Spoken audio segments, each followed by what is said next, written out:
Bien, continuamos conversando con el economista Alfredo Torne. Ya nos estaba explicando un poco el tema del gas y hay varias cosas pendientes, pero agrego a esto también el precio de la gasolina, el señor Pedro Pablo, y toda la discusión sobre la distribución, la actuación de las gasolineras, en fin, que son temas que una vez más decaen directamente en nuestro bolsillo. Mira, nosotros hemos revisado esto y seamos absolutamente transparentes. Está publicado en el reporte de inflación que ha sacado el Banco Central hace unos meses, y el Banco Central hace un cuadro y nos explica de dónde proviene el aumento del precio de la gasolina, y ellos dicen que a noviembre del año pasado, que fue el reporte, que el precio de la gasolina debió haber bajado 14% y solamente bajó 6.5%.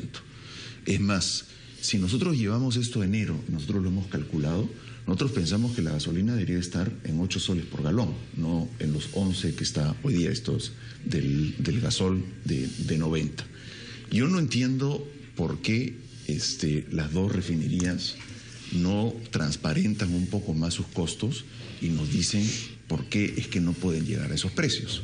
Para mí la fórmula más sencilla es, si hoy día yo importase la gasolina de 90, ¿a cuánto la pondría en el grifo? Y lo que sí hemos notado es que en algunos casos los márgenes, ya sea de las refinerías o los márgenes de los grifos, han aumentado. ¿Cómo se corrige eso? Porque no hay control de precios en el Perú. Con competencia. O sea, decirles que simplemente vas a importar la gasolina y a ver cuánto duramos, ¿no? Ahora, ¿cuánto cobra el Estado por todo eso? Pero no hay competencia. ¿Cuánto le corresponde al Estado? O sea, hay dos refinerías y hay un acuerdo de Pero no precios. podemos abrir 8 refinerías, eso es imposible en un país. ¿Cómo generas competencia en un mercado como ese? Nosotros somos un país que creemos en la libre competencia, traemos la gasolina importada. De acuerdo. ¿No? O sea, creo que el instrumento más poderoso que tiene el gobierno es hacer prevalecer la libre competencia, y eso consistiría en abrir el mercado para la importación. ¿No? Ahora, insisto, en ese punto, ¿cuánto le corresponde o qué gana el Estado, aparte de garantizarnos precios reales? Tiene una sisa, cobra un porcentaje. Bueno, necesita ese dinero para otras cosas. Bueno, Petroperú ciertamente lo necesita. O sea, Petroperú hoy día necesita caja para los desarrollos, lo que se le llama el famoso upstream, es decir, la exploración petrolera. Hoy día tiene intenciones de, obviamente, entrar a la exploración petrolera. Yo no tengo nada en contra de eso, o sea, seamos absolutamente claros. A mí me gustaría de que exista un Petroperú que sea lo suficientemente competitivo, que nos traiga los precios a los más bajos posibles a la población y que genere un bienestar social. Pero Raúl no se está refiriendo a esa ganancia, sino a la que se genera por el impuesto selectivo al consumo que tiene la gasolina. Y si hablamos, no sé cuánto está el impuesto selectivo al consumo. Eso 20%. Lo hemos calculado y es más o menos, en lo que hoy día se cobra, es más o menos 2 soles 60. De acuerdo, pero ese impuesto... Pero es porcentual con respecto al precio de la gasolina. Si el precio baja, el Estado recauda menos. O sea, a eso le sumamos que ustedes van a bajar el IGB. ¿De dónde van a sacar plata? No, o sea, nuevamente, está en este cuadro del Banco Central. Una parte es proporcional, otra parte no es proporcional. Es una suma alzada. Es una forma ciertamente muy complicada. Y esa, no importa de dónde venga la gasolina, igual se cobra. O sea, la importes, la refines. ¿La variación del precio no altera la recaudación? Algo sí, pero eso prevalecería, o sea, eso no se tocaría. Pero vamos a enfocar la cosa desde el otro lado, ¿no es cierto? Vamos a estar en una crisis, va a ser más difícil conseguir dinero, se necesitan más inversiones, usted mismo ha señalado que se necesita también relanzar internamente la posibilidad productiva y la autosuficiencia parcial del país. En otras palabras, ¿esto significará una reorientación de nuestras relaciones, por lo pronto internacionales? No, porque tenemos que importar y ver, pero ¿tendremos capacidad de atraer las suficientes inversiones en un contexto que seguirá siendo agitado? Habrán problemas con la minería, habrán problemas con los trabajadores, habrán resistencias, porque hay toda una mitología con relación a la intervención externa, ¿no es cierto? Y concretamente con respecto al doctor Kuczynski y a todo el grupo, dicen, bueno, es un proyecto interesante, pero en el fondo es ultracapitalista, es mercantilista, ¿no es cierto? Representa en realidad la consolidación de un proceso al que el señor Humala, bien o mal, intentó resistir. A ver, vamos paso por paso. Vayamos por la última parte, que se le considera un proyecto ultraconservador. Yo pienso que no. Yo pienso que el propio Kuczynski en su plan de gobierno plantea una opción de centro, no plantea una opción radical. En ningún momento se ha planteado de que tendrían que haber empresas estatales. Hemos planteado, como dice Patricia, de bajar el IGB, cosa que ha generado aquí muchas críticas, sobre todo de nuestro gremio, de los economistas. Yo pienso que malas críticas, pero en fin. Pero yo creo que el tema fundamental de Pedro Pablo es que es una persona que ha tenido una trayectoria profesional muy importante fuera del Perú y hoy día quiere contribuir a su país. No hay ninguna atadura, y usted lo puede ver, no hay ninguna atadura internacional. Si no, estaría viviendo hoy día en Wall Street y probablemente vendría de Wall Street con sus amigotes a desarrollar proyectos. No ese es el caso. El señor viene viviendo acá desde que fue ministro con Toledo y tiene una agenda política porque le quiere devolver al país su beneficio. Nunca ha vivido de la política y eso creo que es muy importante. Ha vivido sus propios recursos y hoy día es con sus recursos y con la ayuda de gente en el Perú es que ha armado este partido. Y yo pienso que muchos nos podrán decir, pero el tema fundamental en este país es la corrupción, ¿no? Y nosotros tenemos que acabar con la corrupción y dentro del entorno de Pedro Pablo, nuestro principal mensaje es: tenemos que ser transparentes, tenemos que darle al contribuyente lo máximo por cada sol de impuestos que recaudamos. Ahora, justamente eso es información. Eso es a todos los niveles. A todos los niveles, por supuesto, transparencia absoluta. Y usted lo puede ver en nuestro capítulo, por ejemplo, vamos a proinversión. Lo que nosotros decimos es: cada proyecto de proinversión tiene que ser otorgada la licitación con una competencia absolutamente transparente y cada proyecto tiene que ser evaluado económica y socialmente, cosa que hoy día no se hace. Cosa que hoy día no sabemos. Usted ha mencionado el tema del IGB, que ya había sido adelantado por Patricia. Proponen bajarlo en 3.6 en momentos en que la recaudación ha bajado por sí misma. Usted ha hecho referencia a las críticas formuladas por varios colegas economistas suyos. ¿Cómo responde a esa crítica? Mira, yo pienso que están equivocados por tres cosas. Se lo puedo mandar. Primero, nosotros hemos investigado la evidencia internacional. Y la evidencia internacional nos dice claramente que ante mayor tiempo para pagar los impuestos, menor recaudación. Mayor es la tasa del IGB, menor es la recaudación. O sea, obviamente proporcional. En segundo lugar, hay un estudio de un muchacho Machado que hoy día trabaja en el MIDIS, que hace un estudio de la informalidad y muestra que los principales factores de aumento de la informalidad son la productividad y el IGB. Y tercero, yo apelo al ciudadano de a pie. El ciudadano de a pie hoy día, tal cual están las cosas, cuando le vende a una gran empresa, tiene que pagar 18% de IGB. Como el IGB es un sistema que uno paga el impuesto sobre la factura, pero le regresa sobre los insumos que uno cobra, si es una empresa informal termina solamente pagando el impuesto sobre la factura. Pagar 18% de ventas brutas es una barbaridad. Lo que nosotros necesitamos corregir es formalizarlo para que ese señor pueda descontar el IGB que paga sobre sus insumos. Y ese es nuestro gran cometido.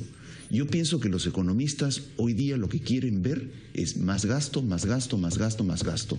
Recordemos, desde el 2006 a la fecha, el gasto no financiero del gobierno se ha multiplicado por 3. ¿Qué hemos conseguido por ese gasto? Yo le digo, no tenemos cobertura de salud, no tenemos, acabamos de decir, 2/3 de los empleados no tienen coberturas sociales, todavía tenemos pobreza, todavía tenemos extrema pobreza y tenemos una serie de, como decían hace un rato, tenemos una serie de sectores que no están caminando al ritmo que quisiéramos caminar. Un caso es la agricultura, otro caso es el turismo, que son áreas que nosotros quisiéramos promover, Entonces, cuando nosotros decimos queremos menores impuestos, IGB tiene dos objetivos. Uno, darle un gran estímulo al consumo privado el día en que nosotros, si entramos al gobierno, el día en que entremos al gobierno. En segundo lugar, darle un gran estímulo a la informalidad. Hoy día el pago de impuestos es un horror.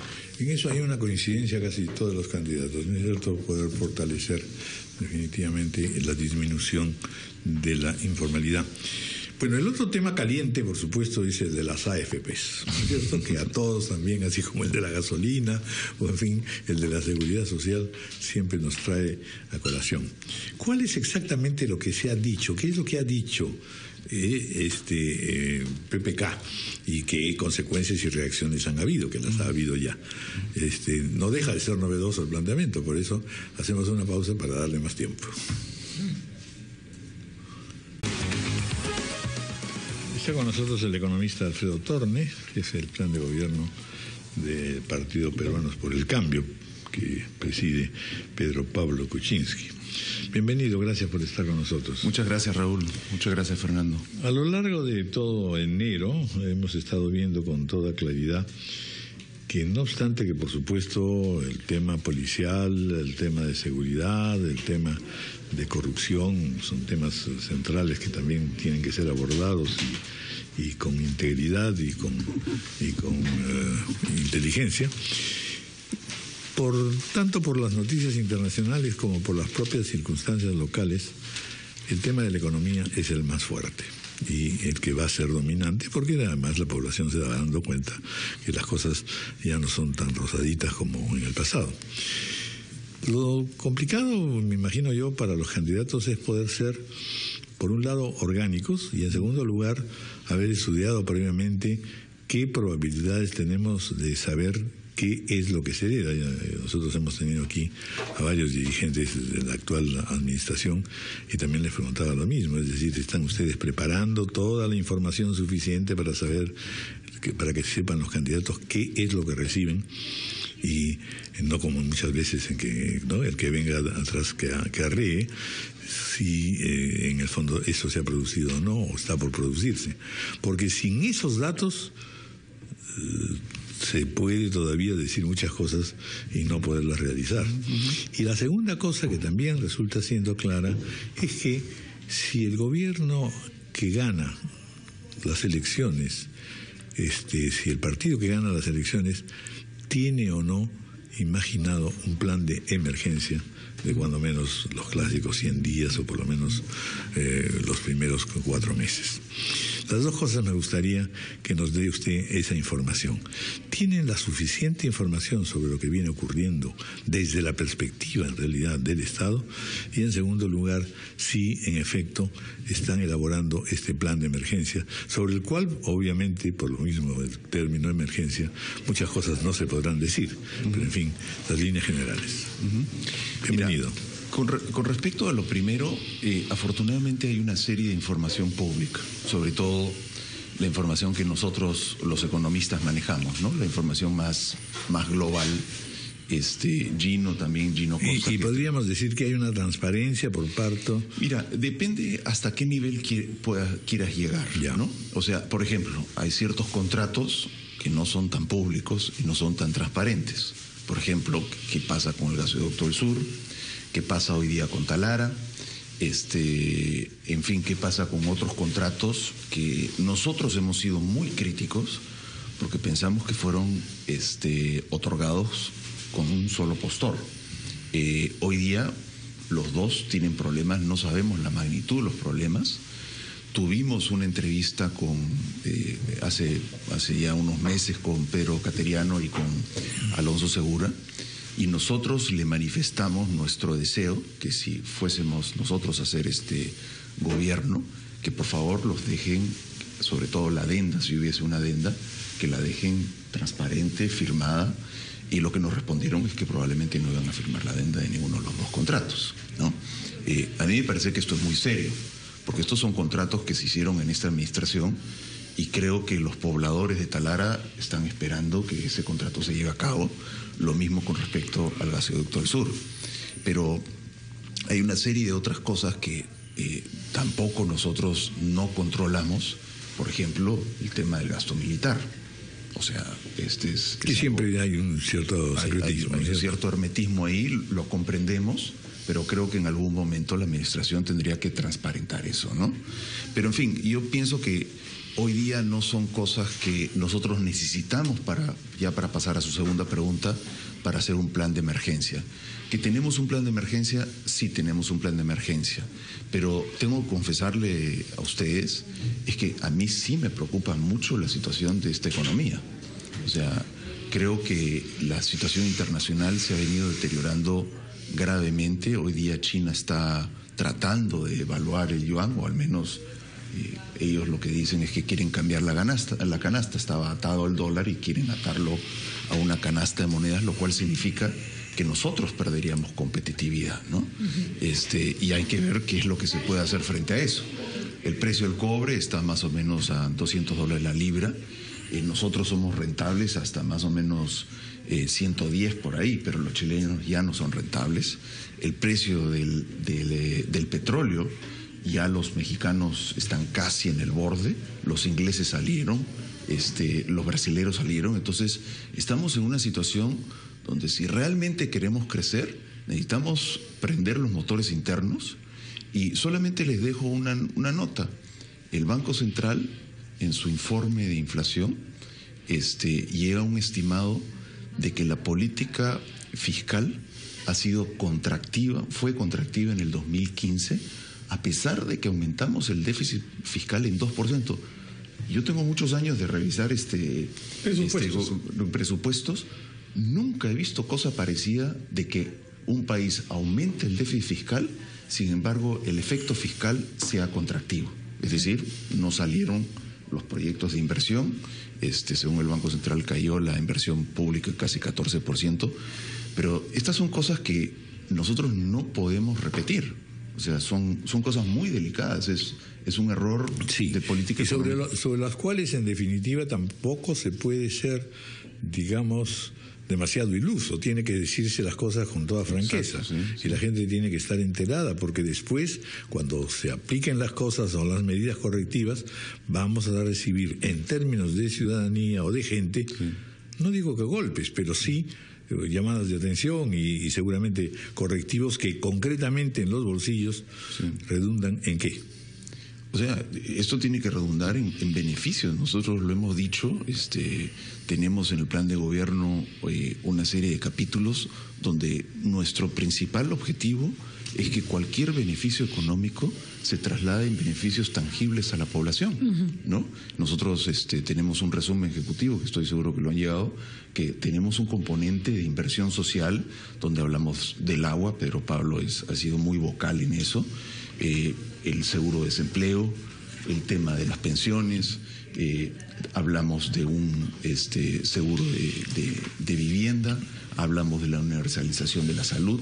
O sea, yo pienso que la gente mucho nos critica, por ejemplo, de la informalidad, pero uno tiene que realmente pensar la magnitud del problema. O sea, 2 de cada 3 trabajadores en este país no reciben beneficios sociales. O sea, es patético. Claro, la informalidad no solo es lo que no percibe el Estado, sino los derechos que las personas no reciben por su trabajo, ¿no es cierto? Los beneficios que no gozan de su trabajo. Ahora, hay algunos temas que se han ido poniendo en agenda de acuerdo a las propuestas de otros candidatos que siempre es importante analizar y comparar. Alfredo Barnechea ha entrado en campaña fuertemente con un discurso de renegociar los contratos del gas. Siempre se dijo que los contratos del gas se habían planteado así para poder abrir un mercado. Ha pasado mucho tiempo, el gas se ha vuelto un recurso importante. ¿Cuál es la visión de Peruanos por el Cambio con respecto de este tema? Mira, hay la parte internacional, que es de la cual él habla. Primero tengo que decir, yo he tratado de buscar toda la información que Barnechea mencionó en ese discurso. Yo, lamentablemente, yendo a la pregunta, Raúl, no la he encontrado. Hay que tratar de replicar primero los números que él mencionó en ese programa. Habla de cifras muy importantes con respecto de lo que hemos dejado de ganar por el precio como se exporta el gas actualmente, ¿no? 850 millones de dólares. O sea, ese número hay que replicarlo, y creo que le corresponde a las autoridades hacer una aclaración. O sea, no, en este caso a mí no me correspondería hacer la aclaración. Pero creo que el tema de la renegociación Yo estaría a favor de buscar mejores beneficios para nuestro gas exportado. Pero lo más importante, yo pienso, es que hay que utilizar nuestro propio gas. O sea, hoy día, yendo al consumidor, el consumidor ha sufrido un aumento de 19% en el 2015 y en lo que va del año de 4% su tarifa eléctrica. Y una buena parte viene, es cierto, por la devaluación, cosa que nosotros estamos en desacuerdo. Todos los costos son locales, no veo por qué hay que indexarlo al dólar. Y en segundo lugar, una buena parte viene por proyectos eléctricos, incluyendo el gasoducto del sur, que resulta que una parte de la tarifa tiene que ser aumentada para financiar el proyecto de gasoducto del sur. Y eso nosotros estamos en desacuerdo. O sea, a los precios actuales del gas, el gas debería de bajar casi 20% o más. Ahora, vamos a hacer una pausa. 8:30.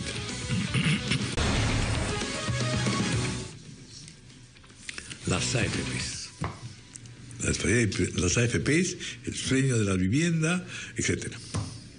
Mira, a ver, vamos paso por paso. Primero, la pregunta es, ¿queremos o no queremos tener algún tipo de protección para el retiro? Mi respuesta es que sí. Y lo digo ¿por qué? Por dos razones.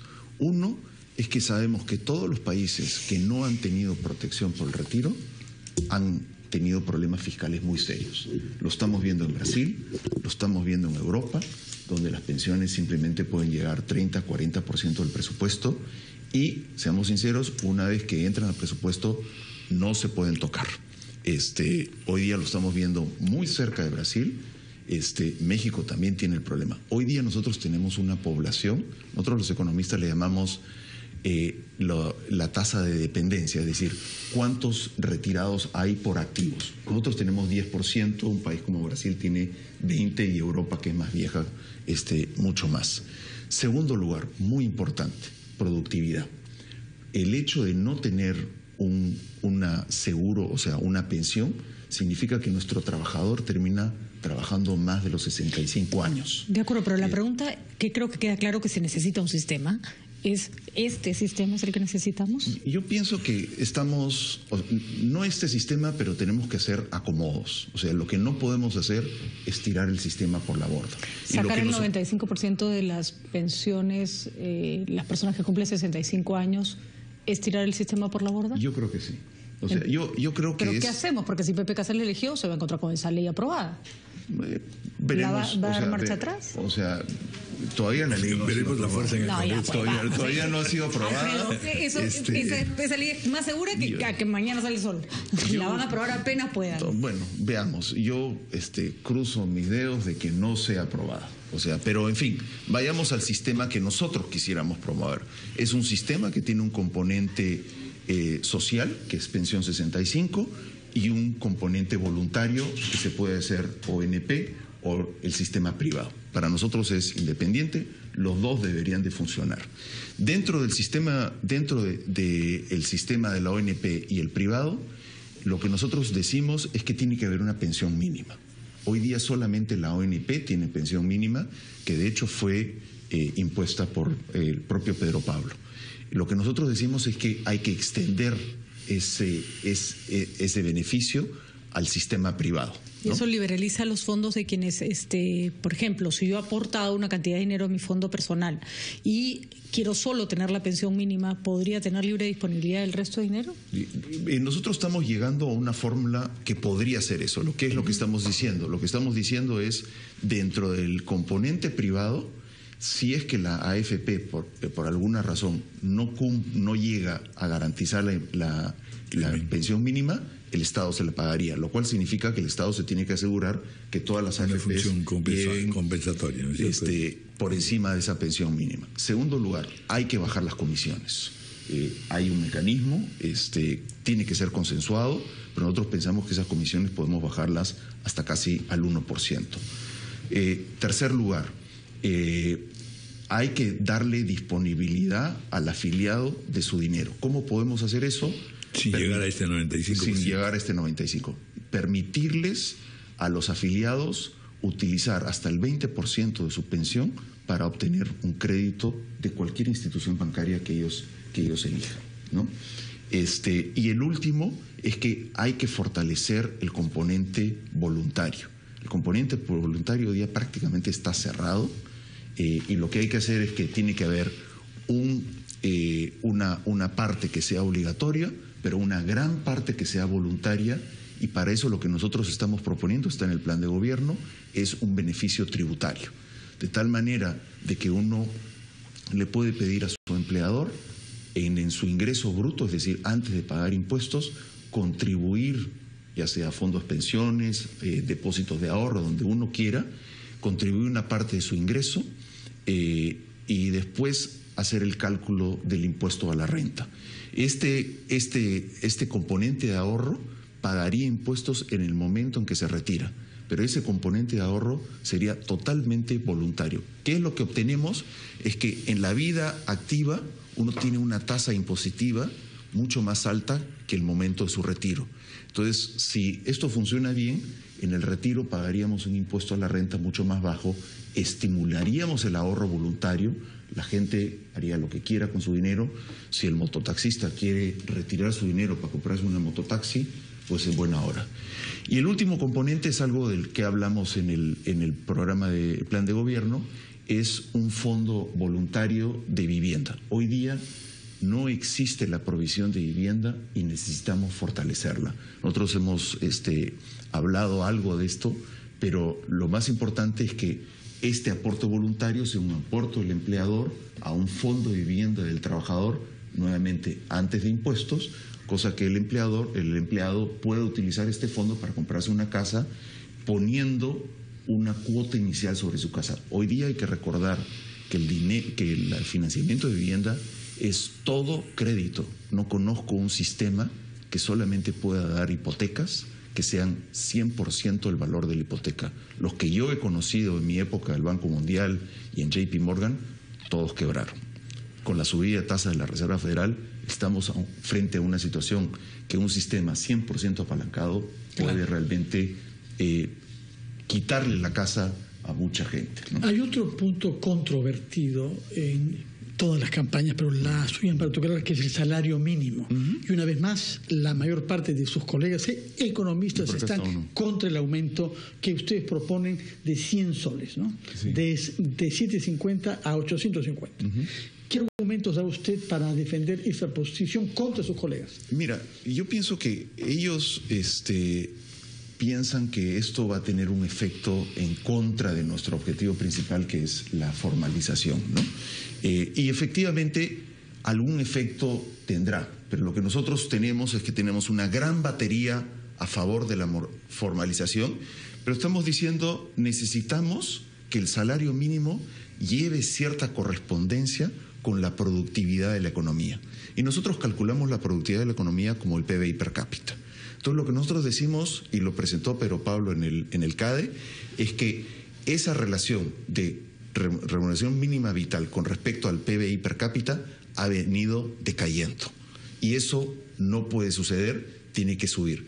Hay muchas formas de medir el PBI, la productividad. Nosotros tomamos el PBI per cápita, que es la forma más sencilla, más fácil de calcular.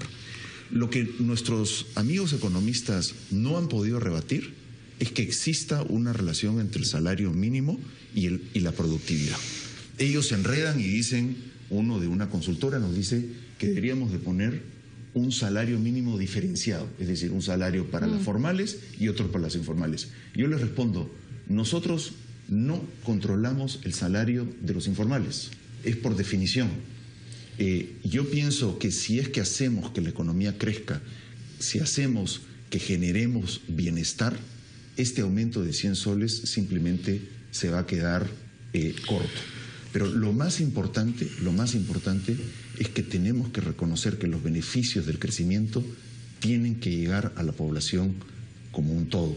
No se pueden quedar en una capa muy pequeña de la población. Usted ha hecho referencia al tema de la corrupción, que es efectivamente uno de los males que corrompe todo. ¿Qué cosa imaginan que se tendría que hacer allí? Totalmente. Esto lo ha hecho Pedro Pablo y su equipo, totalmente limpio. Consejo Nacional de Magistratura, hay que cambiarlo. radicalmente, hay que buscar una forma. Hay que cambiar la ley también. Hay que cambiar la ley. La Constitución. Y hay que cambiar la Constitución, seamos claros, hay que cambiar la Constitución, pero es una obligación. O sea, a nosotros, bueno, más a mí, que yo no estoy en la saliendo a las calles, a mí sí me preocupa que haya una cierta convergencia de planteamientos. O sea, que hay una especie de acuerdo nacional, y en este acuerdo nacional tendría que estar la lucha contra la corrupción, ¿no? Los funcionarios públicos tienen que ser absolutamente probos, y ahí nosotros lo planteamos.